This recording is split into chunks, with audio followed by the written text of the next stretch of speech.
ছেলেটি পুতুলগুলো সাজিয়ে রাখছিল। হঠাৎ সে উপরে এক অদ্ভুত ধরনের পুতুল দেখতে পেল। তার সঙ্গী তাকে বলল এগুলো খুবই সাধারণ পুতুল এবং তারা দুজনে একসাথে চলে গেল। কিন্তু আশ্চর্যের বিষয় হলো সে পুতুলটির মাথা নিচ থেকেই নড়তে শুরু করলো। যখন সে বাড়ির দিকে যাচ্ছিল তখন সে এক অদ্ভুত জিনিস দেখলো, যা দেখতে একদম জীবন্ত পুতুলের মতো লাগছিল। ভয়ে সে দৌড়ে বাড়ি ফিরে এলো এবং অনলাইনে সার্চ করতে শুরু করলো। তখন সে জানতে পারলো এটা কোনো ভ্রম নয়, বরং সে জানতে পারে যে কিছু পুতুল আসলে জীবিত মানুষ দিয়ে তৈরি। পরের দিন রাতে ছেলেটি আবার পুতুলের কাজ করছিল। সে তার সঙ্গীকে ঘটনাটা বলল, কিন্তু সঙ্গী এটাকে মনের ভুল বলে উড়িয়ে দিল। কিন্তু যখন তারা গুদামের দরজা খুলল তখন সেই একটি অদ্ভুত পুতুল তাদের সামনে দাঁড়িয়েছিল। ভয়ে তারা দুজনে দৌড়ে পালালো।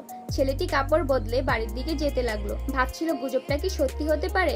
হঠাৎ সেই জীবন্ত পুতুলটি তাকে খুঁজে বের করলো এবং তার পিছু করতে শুরু করলো। ছেলেটি ট্রেনের দিকে দৌড়ে গেল, কিন্তু পুতুলটি ক্রমাগত তার পিছু নিতেই থাকলো। যখন ছেলেটি থামলো তখন পুতুলটি ধীরে ধীরে তার দিকে এগিয়ে এলো। হঠাৎ ছেলেটির হাত শক্ত হয়ে গেল এবং কিছুক্ষণের মধ্যেই সে নিজেই এক পুতুলে পরিণত হলো। ছেলেটি কি পারবে এই বিপদ থেকে নিজেকে বাঁচাতে? জানতে হলে ভিডিওতে লাইক করে চ্যানেলটি সাবস্ক্রাইব করুন।